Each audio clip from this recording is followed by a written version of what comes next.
Assalamu alaikum wa rahmatullahi wa barakatuh. Mes chers amis et frères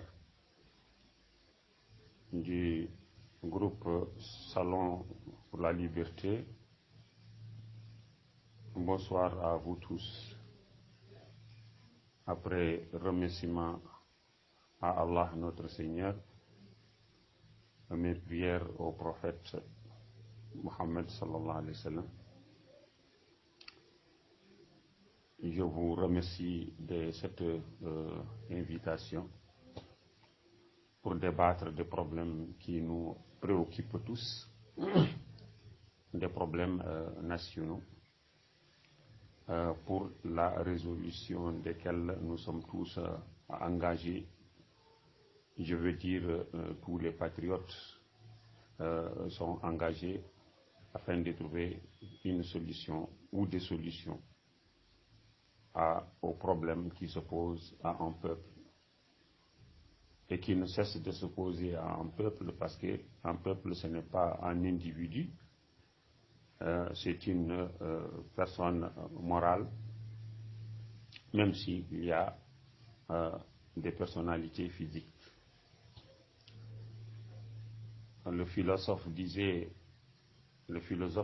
que l'humanité ne se pose que des problèmes qu'elle peut résoudre. Je suis convaincu que nous sommes dans cette dynamique, dans cette optique. Nous avons un problème, nous avons des problèmes, et ces problèmes sont des problèmes qui sont inhérents à l'être humain, auquel il doit faire face courageusement et qu'il doit chercher à régler de façon clairvoyante, et non avec l'esprit fermé, je dis avec des préjugés. Je vous remercie beaucoup de cette invitation. Je ne vais tout simplement que jeter un grain de sel sur ce qui a déjà été dit, ou dans ce qui a été déjà dit. Je ne dirai pas de choses extraordinaires ni nouvelles. Je n'ai pas de leçon magistrale à délivrer. Je n'ai tout simplement qu'à apporter un point de vue, une opinion, et la constatation de ce qui s'est passé dans notre histoire, qu'elle soit un peu plus ou moins ancienne ou récente. Ce retard est dû donc principalement au problème des réseaux auxquels je suis confronté. Le réseau GSM qui ne veut pas encore s'ouvrir. Sinon, nous allons tenter quand même d'envoyer quelques audios en attendant de voir est-ce que cela va nous permettre de suivre cela normalement. Je me présente donc, c'est Sar Abou, citoyen mauritanien, chercheur, travailleur administrateur de la Somelec à la retraite depuis 2013. Ancien rédacteur au journal Chab entre 1976 et 1980. Ancien aussi rédacteur au journal, à la radio Mauritanie dans les années 82-83. Et donc administrateur depuis 89 à la société mauritanienne d'électricité.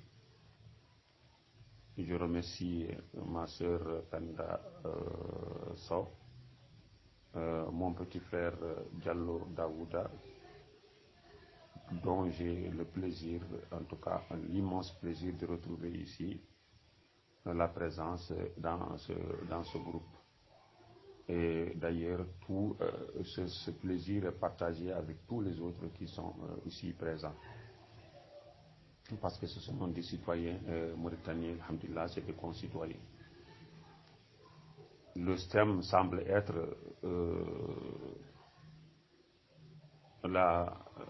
comment il s'appelle, les rapports interethniques en Mauritanie.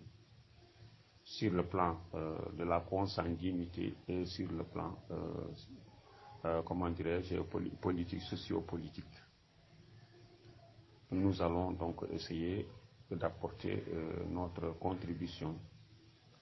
Notre frère Waiga Abdoulaye a dépeint un tableau extrêmement important, très vaste, sur les rapports interethniques en Mauritanie. Les relations, les rapports d'abord matrimoniaux, les rapports, comment dirais-je, sociaux, les rapports politiques aussi en même temps. Et certainement les interférences culturelles qui ne peuvent qu'être existantes.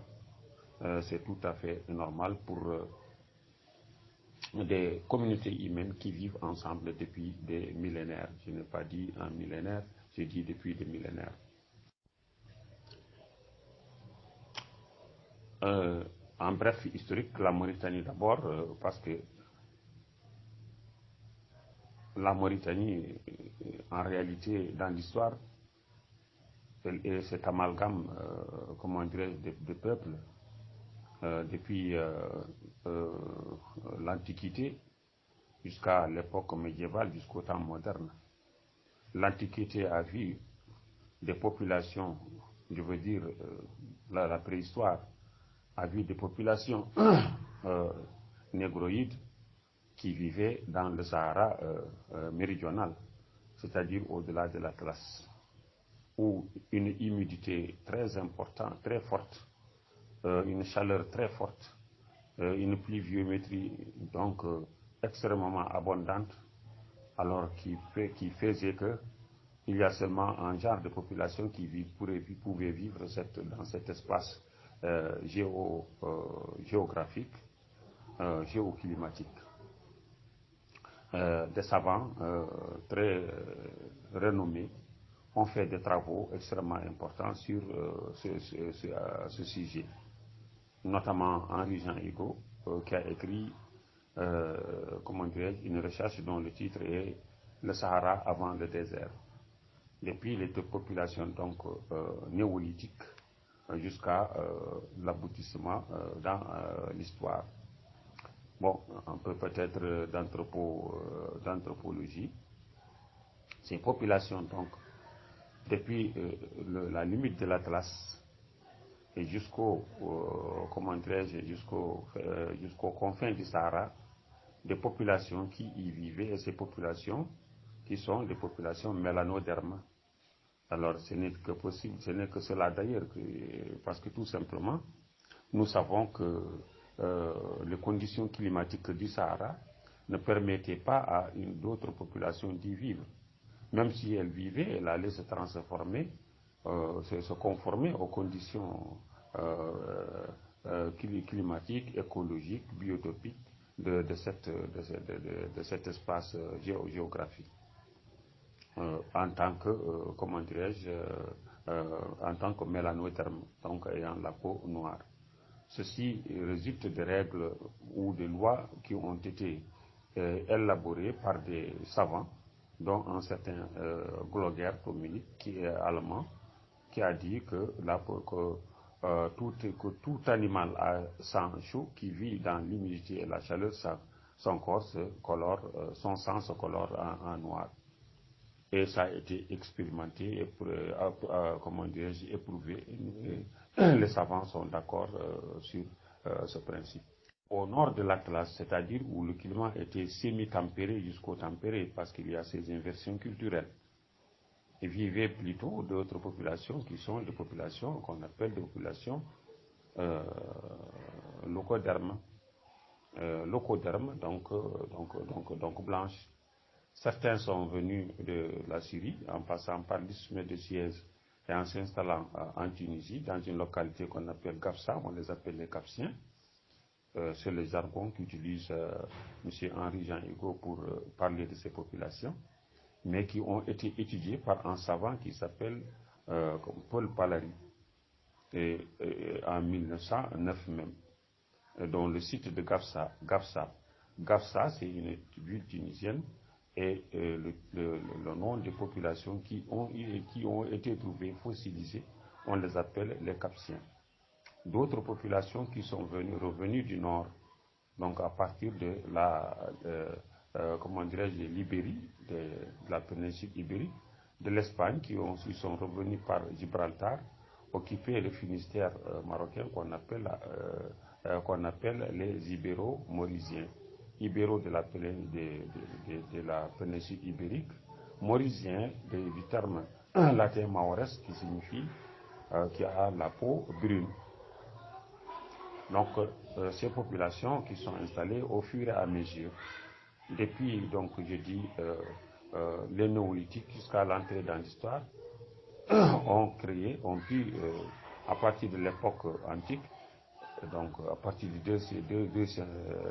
deuxième siècle avant Jésus-Christ, de l'Empire romain, ont pu édifier des empires et des États et des royaumes. Ce royaume qui est connu dans l'histoire, qui date de l'an 203 avant Jésus-Christ, qui s'appelle la Maurétanie, donc Maurétania, en termes latins, qui signifie, le pays des hommes blancs. Il était dirigé par un roi qui s'appelle Bocchus Ier. Ce Bocchus Ier, donc, a été le roi de cette contrée qu'on appelle Maurétanie. Il y a juxtaposé la frontière entre le Maroc, l'Algérie, jusqu'en Tunisie, un autre royaume qu'on appelle le royaume de la Gétulie, qui était dirigé par un roi qui s'appelle Syphax. Le troisième royaume, c'est le royaume très populaire dans l'histoire connu, qu'on appelle le royaume de comment ça s'appelle déjà, le royaume de Carthage, qui a été créé par une très grande dame berbère de la tribu de Méchaouich, qui s'appelle Didon, le nom romain. Son nom berbère, c'est Alissa. Donc, ces trois contrées ont été, si vous voulez, ont cohabité. Il y a eu un général de l'armée carthaginoise qui s'appelle Massinissa, qui a lancé une opération de récupération, donc qui a détruit les deux autres empires, à savoir celui de la Gétulie et celui de la Maurétanie, pour en faire un autre royaume qui s'appelle la Numidie. Et à partir de cette date de l'an 201 avant Jésus-Christ, la carte géographique de l'Afrique du Nord, donc au nord de l'Atlas, il n'y figure plus un pays qui s'appelle Maurétanie. Et de notre connaissance, durant toute l'histoire, il n'y a pas eu un seul pays qui s'appelle Maurétanie. Jusqu'en 1904, où le décret a été, le décret a été promulgué par la France de créer 5 colonies de l'Afrique occidentale, plus un territoire civil. Et la Maurétanie fait partie de ces territoires civils-là, c'était en 1904. C'est le décret du 18 octobre 1904. Et à l'initiative de Coppolani, qui est venu en 1902. Mais effectivement, depuis 1898, l'idée de la création d'un pays, d'un territoire civil qui s'appelle la Maurétanie est déjà dans le couloir. D'ailleurs, c'est en novembre 1904 que le gouverneur Roum, qui siégeait à Gorée, a effectivement aussi ratifié cette loi de 1904 pour effectivement rendre effective la loi, applicable cette loi, en créant un territoire civil qui s'appelle le territoire civil des Maures, dont les frontières physiques s'arrêtaient à Mederdra, donc à peu près à 50-60 km ou 110 km du fleuve. Alors, c'est essayer à peu près de resituer dans l'histoire, comment dirais-je, la Mauritanie en tant que telle, en tant que nom, en tant que territoire. Si nous y sommes parvenus, cette Mauritanie a englobé, comment dirais-je, une grande partie d'autres royaumes et des États. Pourquoi? Parce que tout simplement, c'était la volonté coloniale par la volonté de Dieu, d'abord, la volonté d'Allah, de cette domination qui était devenue effective, où des foyers de tension se créaient partout, parce que même une pierre, comment dire, qui subit une pression réagit contre la pression, à plus forte raison en être humain. Ces hommes qui ne voulaient pas accepter la domination coloniale française. Alors il fallait donc disséquer, il fallait disperser ces forces-là pour pouvoir effectivement les maîtriser, savoir ce qui s'y passe. Après de longues études, bien sûr, parce que les gens ont fait beaucoup d'études. Les gouverneurs qui se sont succédés, d'ailleurs, depuis Kopolani jusqu'à, comment ça s'appelle, jusqu'au fameux Paul Marty, tous pratiquement maîtrisaient l'arabe. Et ça, ça rentre dans le cadre de l'effort de domination. Et la Mauritanie, c'est-à-dire les 4 émirats qui étaient créés à partir les 3 à partir de 1674, le traité de Tin-Lebdad, 1674, qui a mis fin à la Charbaba, et comment dirais-je, l'autre émirat qui est né à partir de 1758, la bataille de l'Harikat à côté de Tijiza, qui a opposé les Oulad Nokhmash et les Idoïches, et qui a vu les Idoïches prendre le dessus, comment dirais-je, pour créer cet émirat qu'on appelle l'émirat du Tagant. Donc ça, c'est à partir de 1758. Alors, il y a effectivement l'administration dans les Hauts, les 2 grandes tribus Hassan, c'est-à-dire les Oulad Daoud Arroq et les Oulad Nasr, qui dominaient donc les deux Hauts, le Haut de Sharqi et le Haut de Gharbi. Mais le colon a pris, comment dirais-je, la liberté d'isoler le Haut d'abord au départ, donc le laisser au Soudan français, c'est-à-dire l'ancien Soudan français, le Mali, pour ne le ramener à la Mauritanie encore au territoire civil qui est devenu la Mauritanie qu'à partir de 1945. Le décret de 1933 révise les frontières du territoire civil de Maure, qui devient donc la Mauritanie, et incluant le nord du fleuve Sénégal, les 2 parties d'ailleurs, le Fouta et le Walou, toutes les 2 parties, donc qui sont incluses dans ce qu'on appellera la Mauritanie. Cette forme de collaboration, de coalition, montre déjà que les ensembles, l'ensemble des communautés qui occupent cet espace géographique qu'on appelle le Soudan occidental, donc le Sahel, et que ces populations-là ont des rapports très importants entre eux, des rapports très étroits. Cette intervention a permis l'armée de battre cette coalition Gdala, dirigée par Ibrahim Gdali, qui est mort à Tefiri-là même, à quelques kilomètres d'Attar, et le nettoyage a continué jusqu'au bord de la montagne de Amokjar, où Kébi, l'un des fils de Bardiad Ndiaye, a été assassiné, enterré au pied de cette montagne.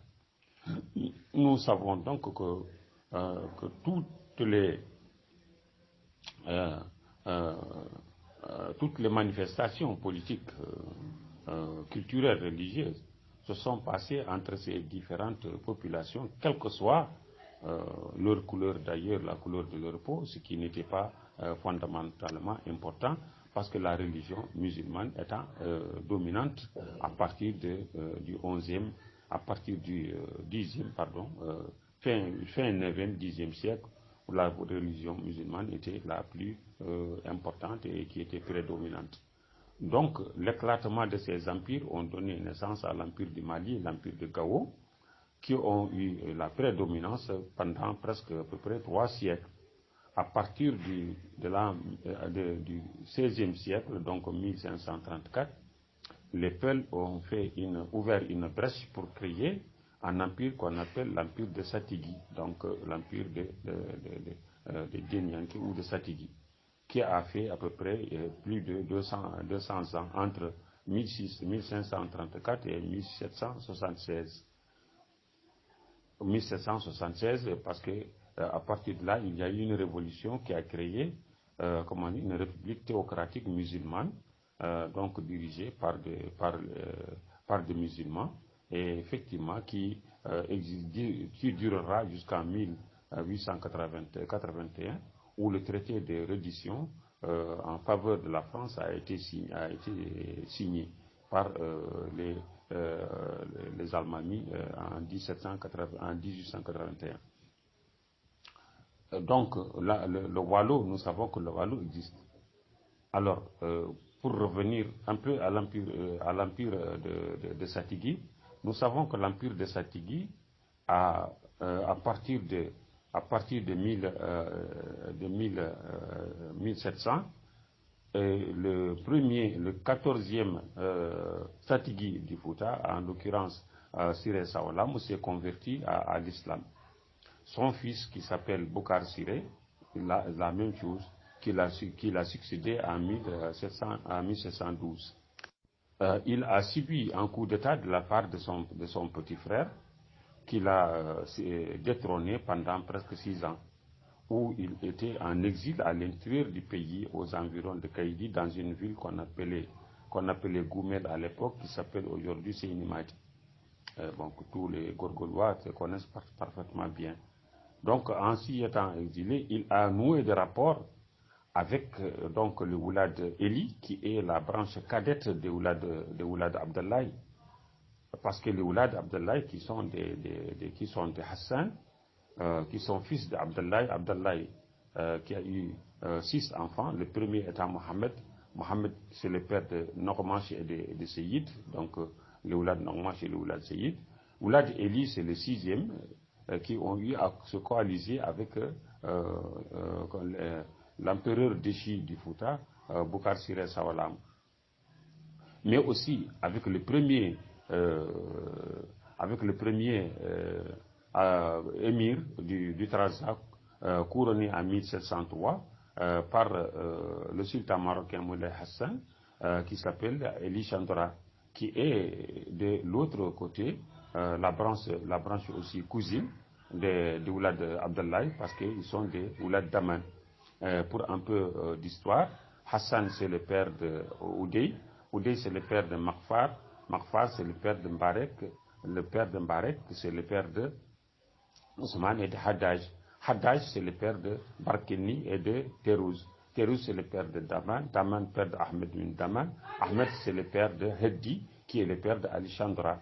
Donc on revient à Barkeni, qui est le père de Melouk, Melouk le père de Kerroum, Kerroum le père d'Abdel Jabbar al-Yatim, Abdallah al-Yatim, Abdallah qui est l'ancêtre de Oulad Normanche du Brakna, qu'on appelle les Brakna. Donc voilà, reconstituer à peu près cela. Alors Ali Chandra donc est venu donner main forte à Bokar Siré Sawalam, ceux qui ont coalisé avec lui. Il a fermé les escales des terriers rouges de Podor et les escales de Coq qui est à Dagana, pour refuser de vendre la gomme arabique aux Français, au comptoir français, qui était dirigé à l'époque par un certain André Bru, qui voulait s'immiscer dans la gestion politique économique, politique de ces empires, de ces États à l'époque. Bon, alors, donc nous comprenons tout de suite qu'il y a eu des coalitions. Et ces coalitions-là sont des coalitions historiques. Il y a effectivement toujours des rapports très intimes entre ces différents monarques, ces différents. Bon, c'est selon l'affinité, c'est selon les rapports, c'est selon les liaisons.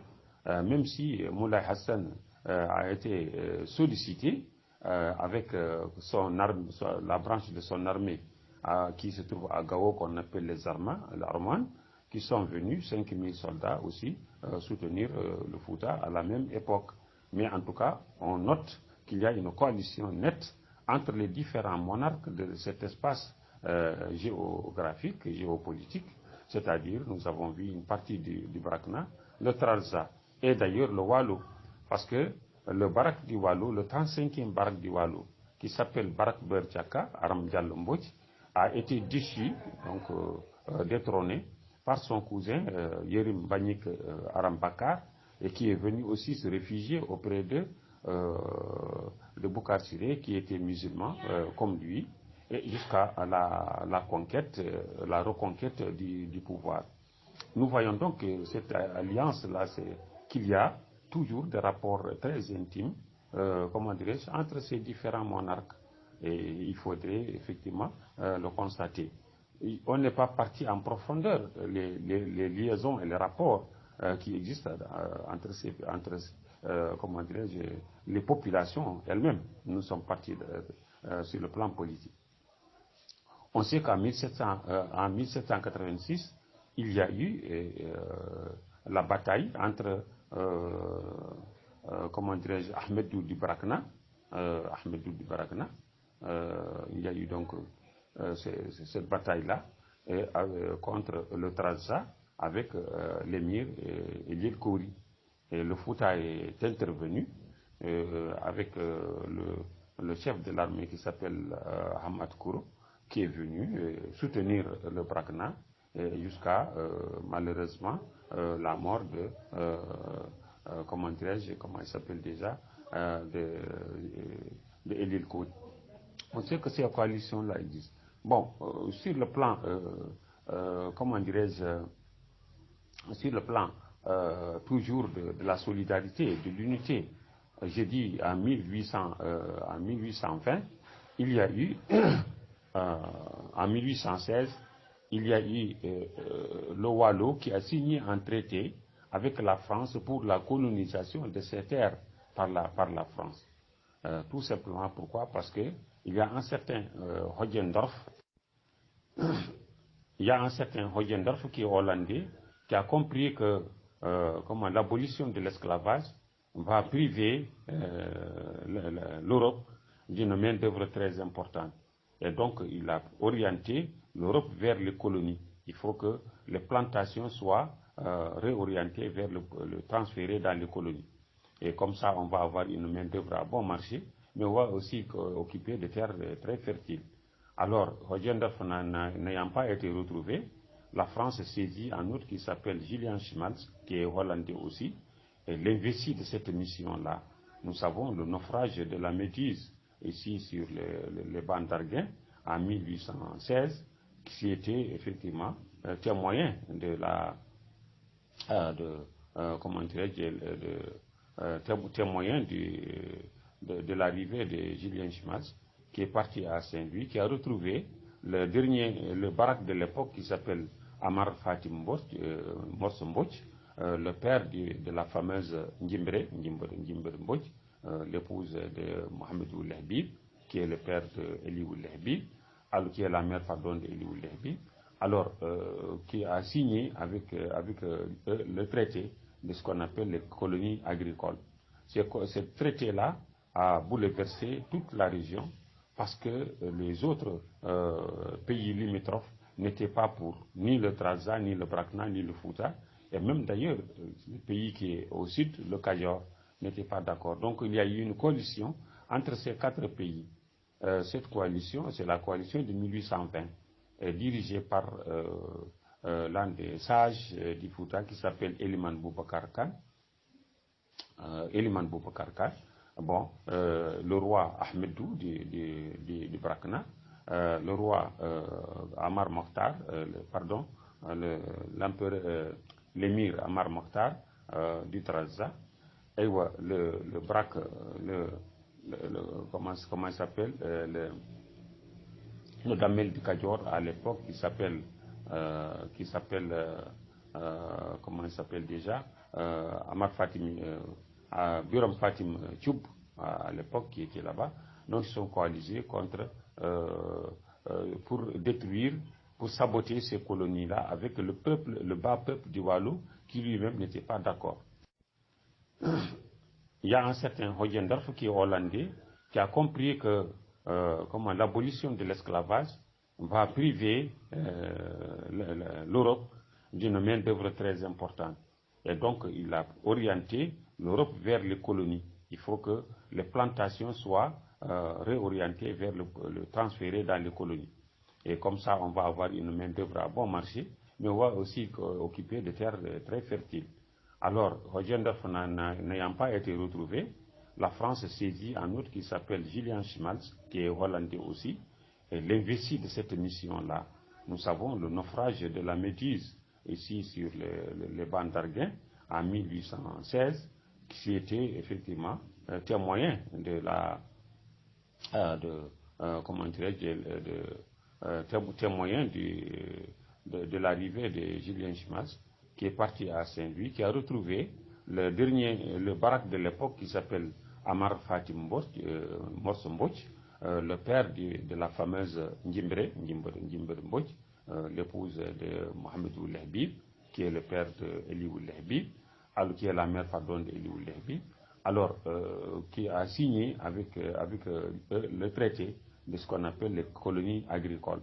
Ce traité-là a bouleversé toute la région parce que les autres pays limitrophes n'étaient pas pour ni le Trarza, ni le Brakna, ni le Fouta, et même d'ailleurs, le pays qui est au sud, le Kajor, n'était pas d'accord. Donc il y a eu une coalition entre ces quatre pays.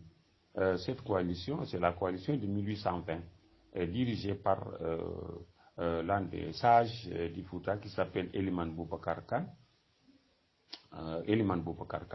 Bon, le roi Ahmedou du Brakna, le roi Amar Mokhtar,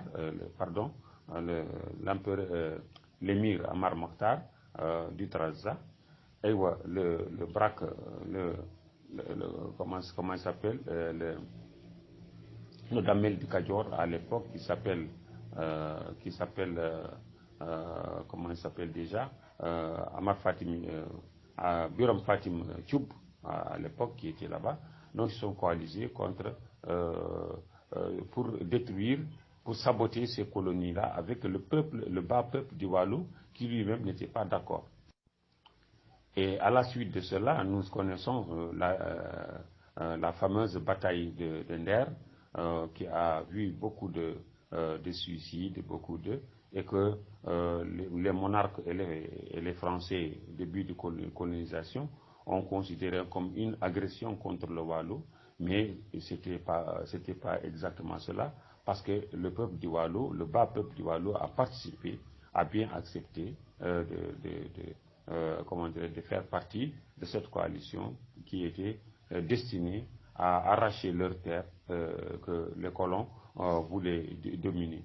Et d'ailleurs, le résultat est très net, parce que la France finalement a fini par abandonner le projet, même si à Richard Toll, l'ingénieur Richard, qui est venu avec Schmalz, avait déjà amorcé un début de plantation. Vous connaissez les plantations de Richard Toll, qui étaient les plantations de canne à sucre, et qui a donné le nom de Richard Toll. Richard, c'est l'ingénieur, Toll, c'est le nom des champs en Wolof.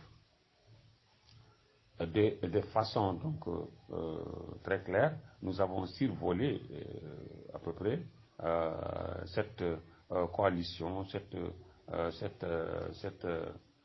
entraide entre les différents monarques de notre sous-région, qui sont des relations très, très concrètes.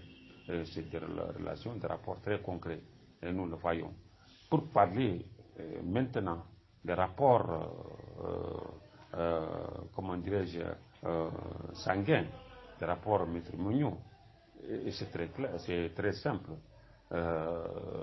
Des ethnies, des populations ne peuvent pas vivre ensemble pendant plus de 5000 ans, 4000 ans, 6000 ans, sans se métisser. Ça, d'abord, c'est inconcevable. Nous ne pouvons pas le comprendre. Bon, c'est très clair. Bon, parce que Abu Dardaï, après la bataille de Teferi-là, donc la victoire de Lemtouna, a été invité par Wad Ndiaye à s'installer à Tokolor, donc dans l'île à Morphil. Nous en avons des témoignages. Il est venu à Guédé se marier à la fille en ce moment du chef de Guédé qui s'appelle Fatima Sall. Ils ont eu 2 enfants ensemble, Amar et Boubacar. Boubacar qui porte le nom de Boubacar Ben Amar. Bon, il soit dit en passant que Abu Darda, c'est le neveu de Boubacar et de Yahya Oul Omar. Alors, il se mariait, donc il a eu 2 enfants, Amar et Boubacar. Amar s'appelle Amar Mouzaïd, c'est lui qui va conquérir le Djolof, devenir l'empereur du Djolof. Il s'appellera en ce moment Ndiaye Ndiaye.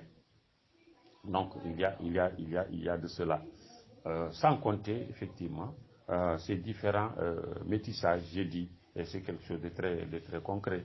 Si nous prenons, par exemple, j'ai dit, et ça c'est tout récemment, nous savons que les 5 tribus berbères d'origine qui se sont arabisées à partir du traité de 1774, donc qui sont devenus des tribus arabes, nous savons que ces tribus-là étaient effectivement, que se réclament de la foulanité. Donc, se réclament de la foulanité, il s'agit de Tejekant, il s'agit de Tendra, il s'agit de Touabir, il s'agit de Turkaz, il s'agit de Kunta qui se disent qui sont des Himyarites. Et Himyar, nous le connaissons, ce n'est pas la tribu Himyarite du Yémen, c'est le Himyar de la Tunisie, de l'Algérie, de la Libye et ici en Mauritanie. Et nous connaissons généalogiquement sa généalogie depuis les tribus Machawish jusqu'au Peul et jusqu'à leur descente ici dans le Sahara méridional. Il faut donc le dire qu'il y a donc ces 5 tribus-là qui se réclament d'abord de la foulanité, qui sont des Peuls, comme du côté maternel. Mais il y a quelque chose de plus concret. Je disais que les Turcas, les Touabirs, les Touabirs, donc qui est en pluriel de Tibar ou de Tibéri, les Touabirs se sont métissés au Peul de façon très voyante. C'est-à-dire, Tibar, c'est le père de Aïssa, de Haroun et de Déloud. Aïssa, c'est le père de Yara, le père de Yara, de Likhal et de Anwazir. Likhal, c'est le père de Aïssa et de Mohamed. Aïssa est venu à côté de Dar el-Barka, il s'est marié, il a eu des enfants avec une tribu Peul qu'on appelle le Ururbi. Cette tribu, ce métissage a donné Modi Aïs ou Tcherno Aïs. Modi, c'est un mot arabe qui est corrompu en poulard comme Modi, c'est-à-dire Mu'addib. Donc c'est l'instructeur. Il a dit Modi As. On connaît jusqu'à présent le Kolangal As, le Védo As. Il y a même d'ailleurs des populations, c'est-à-dire des communautés qui portent le patronyme As, qui est une corruption d'Aïs. Mohamedat s'est déplacé vers l'est. Il est venu entre Mbagne et, Nyabina. Il a créé un village là-bas qui s'appelle Haïmedat. La consultation sur place de la montagne de Haïmedat, qui est au nord-est de la ville, confirme cette thèse, parce que vous y trouverez tous les éléments. C'est écrit noir sur blanc, c'est-à-dire sur les roches qui existent là-bas. Tout a été écrit et ça a été vérifié tout dernièrement. Je vais tout faire d'ailleurs pour vous envoyer sur le site les différents, comment dirais-je, les différentes pierres qui contiennent ces éléments-là. Bon, alors, nous avons donc de ce côté-là.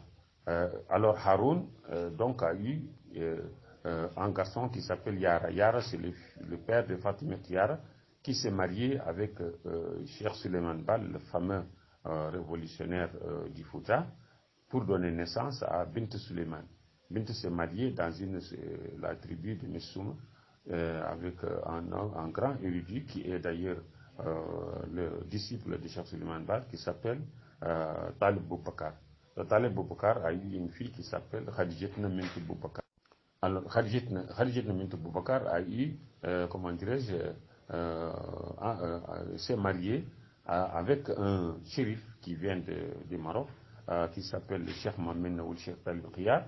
Ils ont eu ensemble beaucoup d'enfants, dont le plus illustre qui s'appelle Cheikh Mohamed Fadil ou le Cheikh Mami, qui est, comment dirais-je, le père de ceux qu'on connaît, Cheikh Mohamed Taqiyullah. Mohamed Taqiyullah, père de Kotob, père de maman, les Oul Maman, on le connaît bien, Hadrami, l'Adem, et puis, comment dirais-je, Elisher. Bon, nous avons le 12e fils qui s'appelle Cheikh Medaini, qui est le père de Cheikh Talbikhia, le père de Cheikh Talbikhia, qui est le père de, comment dirais-je, Cheikh Bounena, le père de Mohamed El-Menchibi ou Cheikh Medaini. Nous avons Cheikh Salbou, qui est venu ici à Nimjat, qui s'est marié à la fille d'Elman Boubacar Khan, qui s'appelle Nimjat, donc Nimsata Khan, qui s'appelle Nimjat.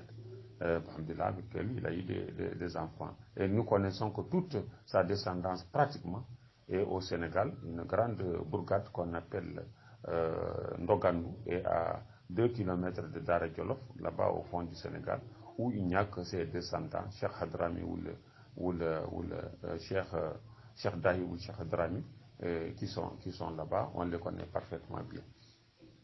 Donc, c'est extrêmement exhaustif. Nous avons, comment dirais-je, Makfar, qui est le père de, comment dire, Mohamed, père de Mbarek, le Oulad Mbarek qui porte le patronyme Diko, parce que leur mère est une noire, est une Peul, pardon, du Massina. Et nous savons que le mot Diko, c'est un apocope de Djikou, ça veut dire caractère, tout simplement. Et donc, ils portent le nom Diko. Et ils ont eu à régner jusqu'en 1644, au début de la Chorbaba, avec leur dernier prince qui s'appelle Oudek, qui est mort à Jouer, là, à l'est de Boutilini. Nous avons, comment dirais-je, Ousmane, qui est le père de Yahya, de Antar et de Rahal.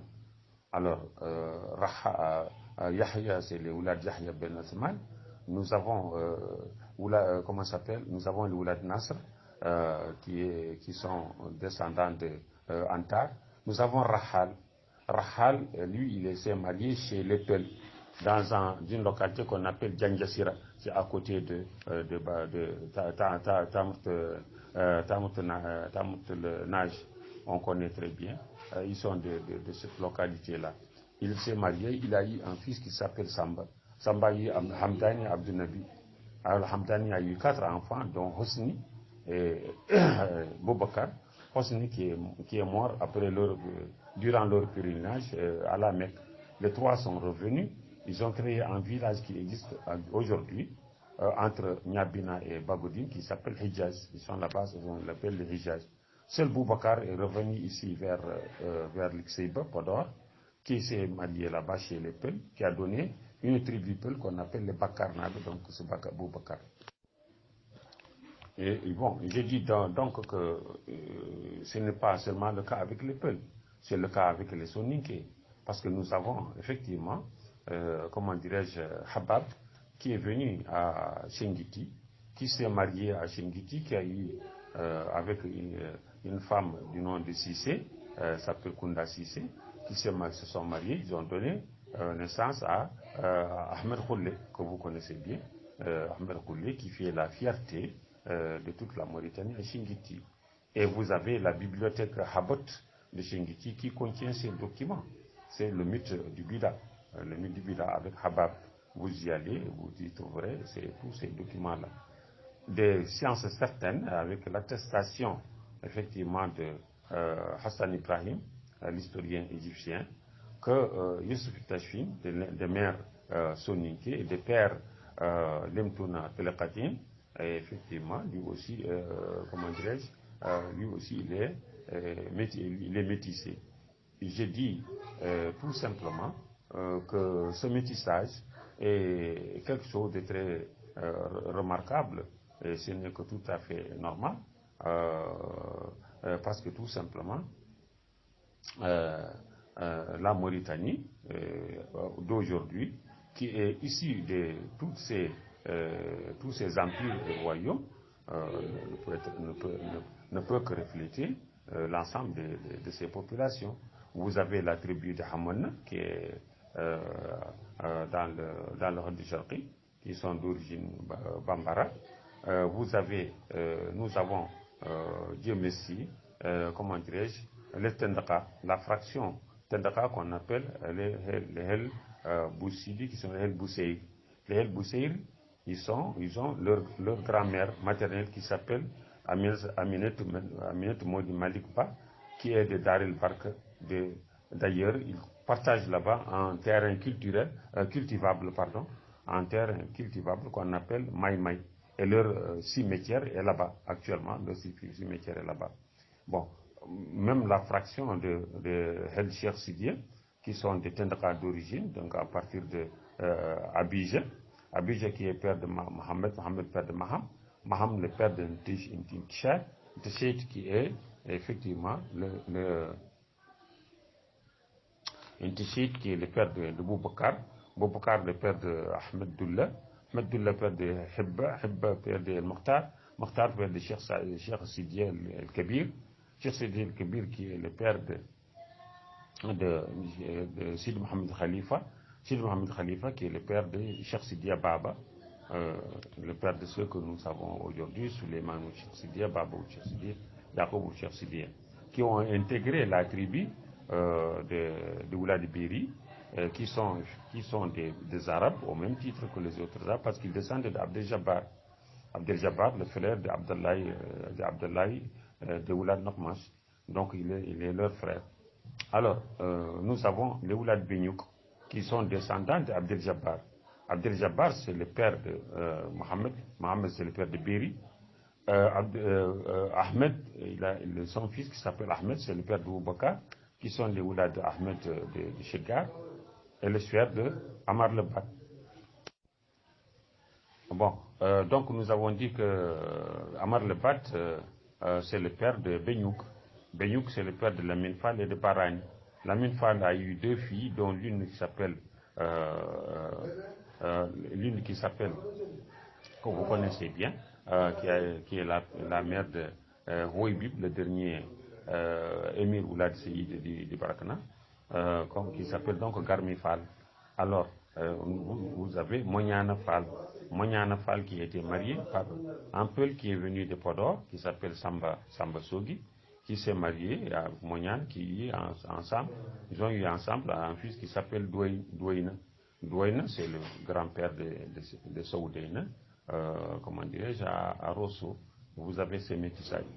J'ai dit, une fraction de Tendaka qui s'appelle les Ikomli, qui sont aujourd'hui entre Saint-Louis, Diamant, Kermassen, Ndiago, les Koumlé, que vous connaissez très bien, qui se sont une fraction dont la majeure partie a intégré les Wolofs et les Peuls, chez nous-mêmes, les Peuls, les Fals qui sont là-bas, qui sont d'origine, comment dirais-je, Koumlé, ce sont des Tendaka d'origine.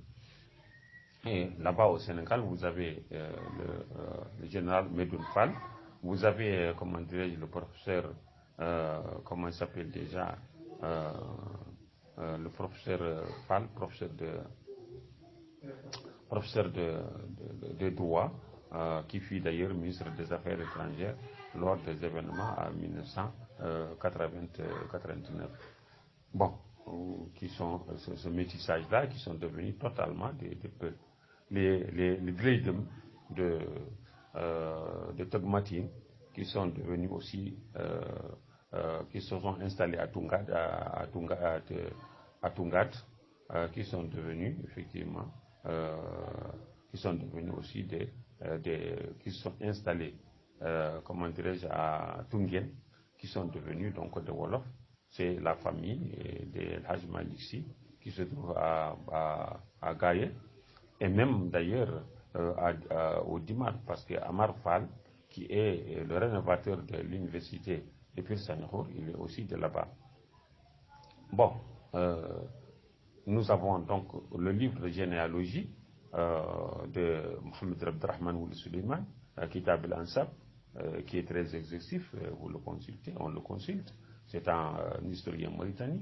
Nous avons le livre du grand Sidi Abdallah Ould Haj Ibrahim, Qalat Tariq al-Nasab, que vous connaissez très bien. Nous avons les livres de Cheikh, comment il s'appelle, Cheikh Moussa Kamara, que vous connaissez bien.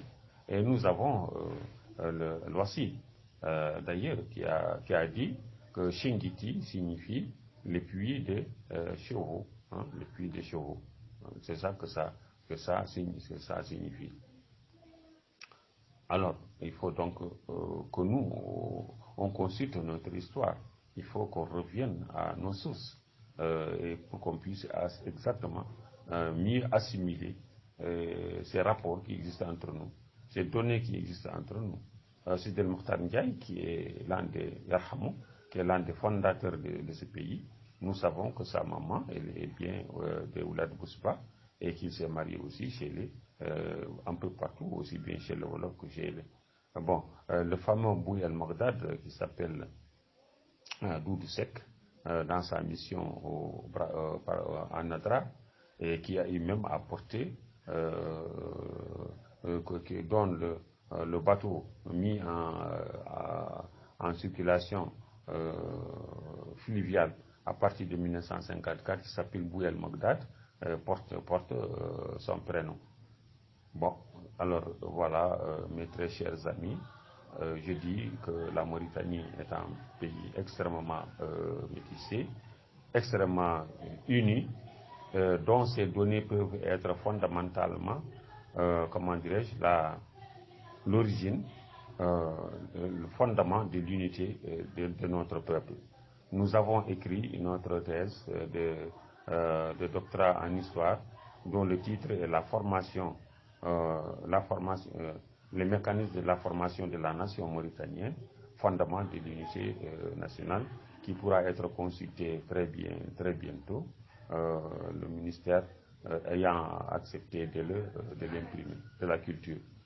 Voilà, donc tenons compte de cela. Inch'Allah, je tends, malgré les insuffisances, les compléments qui viendront, nous attendons effectivement les questions que vous allez poser. Je m'excuse d'avoir été un peu long, peut-être que le sujet l'exigeait, parce que c'est un sujet qui ne demande pas un débat d'une journée, d'une demi-journée. Il est extrêmement vaste, il est dense. Assalamu alaikum wa rahmatullahi wa barakatuh. Mes frères, acceptez mes excuses avec la longueur et les insuffisances. Assalamu alaikum wa rahmatullahi wa barakatuh, Salon al-Hurriya.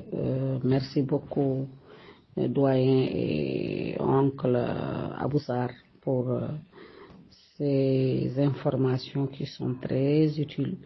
D'ailleurs, que beaucoup d'entre nous certainement ignoraient.